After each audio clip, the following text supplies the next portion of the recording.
It's Liberation Day here in Korea, and you have tuned in to Business Daily. Coming to you live from Seoul, I'm Lee Ji-yoon. Before we get started, let's first get a glimpse of today's highlights.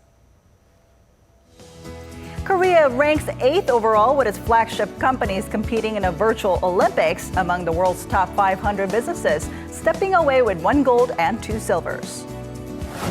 With the rapid growth of 3D technology here in Korea, more people are looking to preserve their lasting moments not with selfies, but with lifelike figurines instead. These stories and more coming right up. Many Koreans are beating the heat by getting into the Olympic spirit, cheering on their athletes going for gold at the Rio Summer Games. But what if global firms were stacked side by side in a sort of Olympics of companies? Then where would Korea stand? Our Eunice Kim has more. Competition is the name of the game, not just for Olympic sports, but also for the world's best companies. How would Korean firms stand as competitors among their global rivals? The nation's largest business lobby, the Federation of Korean Industries, set out to find out. Here's how they went about it. Taking Fortune 500 companies, they identified the contestants by country and compared their sales figures in 2015. In this process, they identified 15 Korean firms that qualified to compete. In this race, Korea comes out with 1 gold and 2 silver medals. Perhaps unsurprising to most, the gold came in the event of electronics, Samsung coming ahead of Taiwan's Foxconn, which is in the process of buying out Japanese company Sharp this year. Germany's Siemens walked away with the bronze. In steel, POSCO gives up the top prize to Luxembourg-based ArcelorMittal, taking the silver to ThyssenKrupp's bronze. Then there's industrial equipment. Here too, Korea walks away with silver. Hyundai Heavy Industry is coming ahead of China's CRRC, but behind General Electric of the U.S. In the final medal standing, Korea is missing. The U.S. stands proudly on top with 30 gold medals, followed by China and Germany. Korea comes in at 8th place in the overall results, trailing behind Japan. Competitors that showed valiant effort but came up short include Korea's electricity provider KEPCO, retail giant Lotte, and the country's second-largest electronics firm LG. For sister auto companies Hyundai and Kia, even considering their combined sales put them at 8th place in the world. Korea is expanding its strength at the Rio Olympics, winning medals in fields not won before. The same is needed for global firms that lead the economy here at home, and the government policies need to support those efforts. In fact, in the Federation's analysis, Korean companies only qualified for 9 out of 53 events, meaning there are 44 more sectors to conquer in the years to come. Eunice Kim, Business Daily. And staying with the Olympics, given the 12-hour time difference between Korea and Brazil, sports fans are staying up late into the night to tune into live broadcasts of the games. And as an increasing number of people crave those late-night snacks, Korean retailers are raking in big. Our Kim Min-ji has this report. The Rio Olympics unfolding halfway across the world is proving to be a bonanza for Korean retailers. According to the country's largest online shopping mall Gmarket, sales of instant noodles have surged 120% in the first 7 days of this month compared to a year earlier, while that of snacks rose 66%. It also saw sales of health tonics go up by 73%, with sports fans staying up late into the night to watch the games.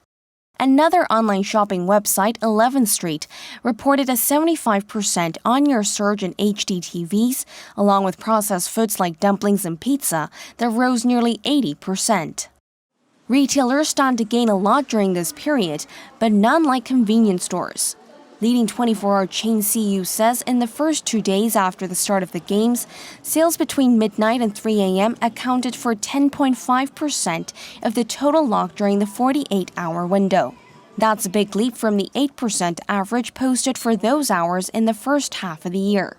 Some of the most sought-after foods were frozen foods and instant noodles, followed by caffeinated drinks.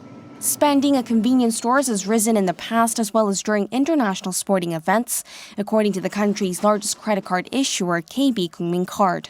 It said card usage at these 24-hour shops soared almost 69% during the 2012 London Olympics, while it jumped over 23% during the 2014 World Cup in Brazil. The gain is largely attributed to the store's round-the-clock operations and diverse offerings, along with easy accessibility. Kim Min-ji, Business Daily. And to tell us more about last week and this week's stock market action, we have our Business Daily's markets contributor, Choi Jin-seok, joining us on the phone today. Hello, Jin-seok. Thanks for having me, June. All right, let's get started by looking at the Korean stock market. Tell us about the last day of trade and the market's overall performance last week. Yes, on Friday, the Kospi didn't move much, closing at 2050, up by 0.08% compared to the previous session. The index rose to as high as 2060 during the session, helped largely by both foreigners and institutional investors who bought massive amounts of shares. However, the market lost steam later in the session due to pressure to log another 2016 high. The Kosdaq rose by 0.2% to close at 705. On a weekly basis, the Kospi surged by more than 1.5%, while the Kosdaq rose by more than 1% as well. Foreign investors who bought more than 600 billion Korean won, or about $550 million worth of stock, lifted the Kospi market. So the Korean market is closed on this Monday for Liberation Day, but what are some of the market events lined up for this week? I mean, the U.S. Federal Reserve is also expected to receive a lot of attention, right? That's right, exactly. The Fed has been keeping its benchmark interest rates at very low levels has helped global financial markets rebound from Brexit losses. This week, a lot of events related to Fed policies are lined up. First of all, the minutes of the Fed's policy meeting from last month will be released on Wednesday local time. In its July FOMC statement, the Fed had indicated that near-term risks to the economic outlook have diminished. These remarks drew a lot of attention from market participants because it hasn't been in the statement for months. Now, investors want to get more clues from what exchanges were made among Fed officials during that July meeting. Also, we can't overlook the importance of consumer prices set for release on Tuesday. The Fed has been focusing on labor market conditions and inflation trends when it comes to policy decisions. Those CPI numbers will provide more insight into the Fed's thinking. Now, how about on the Forex market? I mean, we've seen some of the heat cooling off from the U.S. dollar. That's right. Despite robust employment numbers in the U.S., sluggish Q2 productivity in the country has slowed down strong dollar trends. The U.S. dollar index, a measure of the value of the U.S. dollar relative to a basket of 6 major foreign currencies, once surged to 96.4 after the employment report, but soon fell to 95.8 with the release of the productivity index. As a result, the value of emerging market currencies all experienced a surge last week. That's why we have to keep a close look at FX markets this week as well. In particular, appreciation of the Korean won is definitely not good for Korean exporters. Experts advise this might be the time for investors to adjust their sector portfolios accordingly. This has been Choi Jin-seok for Business Daily.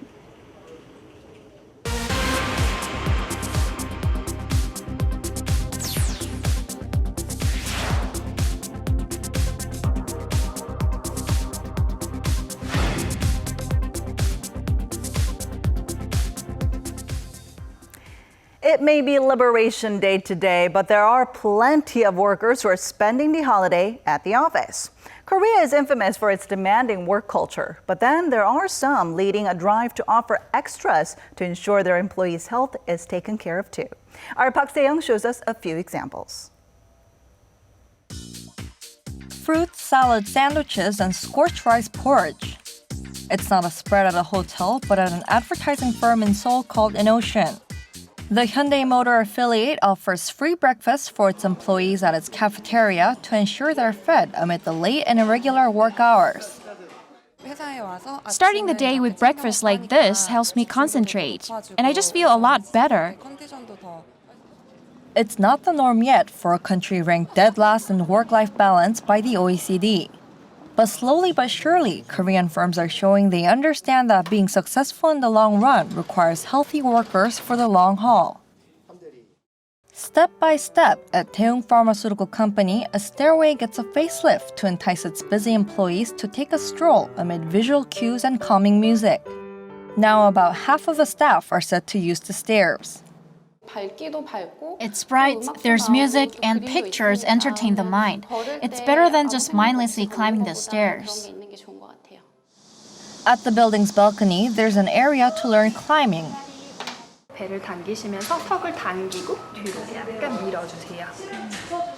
And posture correction for those who spend many hours in front of a computer.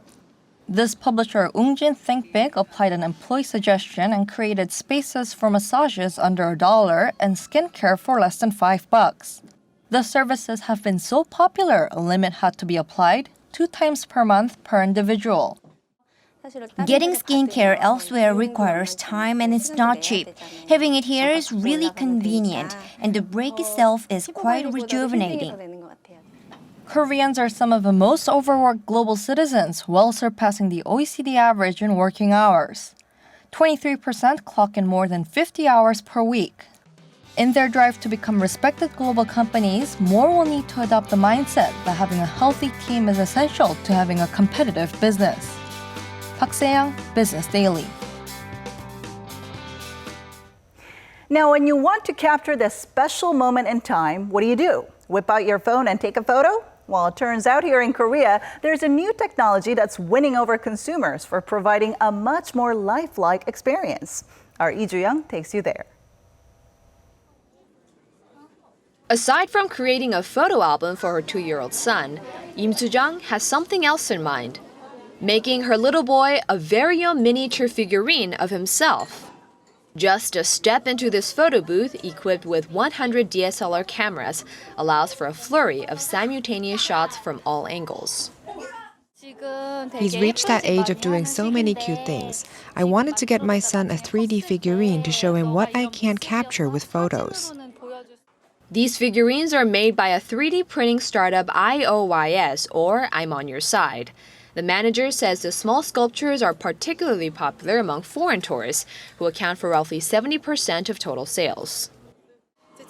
While the printing usually takes about 2 to 4 weeks at other places, it only takes us 1 or 2 days. This makes us highly popular among tourists.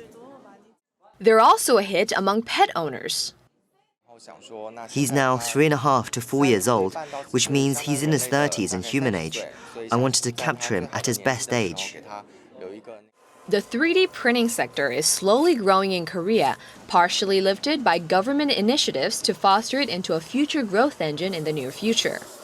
For involved businesses, the Ministry of Strategy and Finance says it will grant a tax deduction of up to 30% on R&D expenses starting next year. These benefits are also available for other budding fields such as artificial intelligence and flexible displays. The Ministry of Trade, Industry and Energy has also announced plans to invest around $20 million into a 5-year research project developing 3D printed ships and offshore equipment, while the country's Air Force has also started printing engine components for its fighter jets. Lee Joo-young, Business Daily.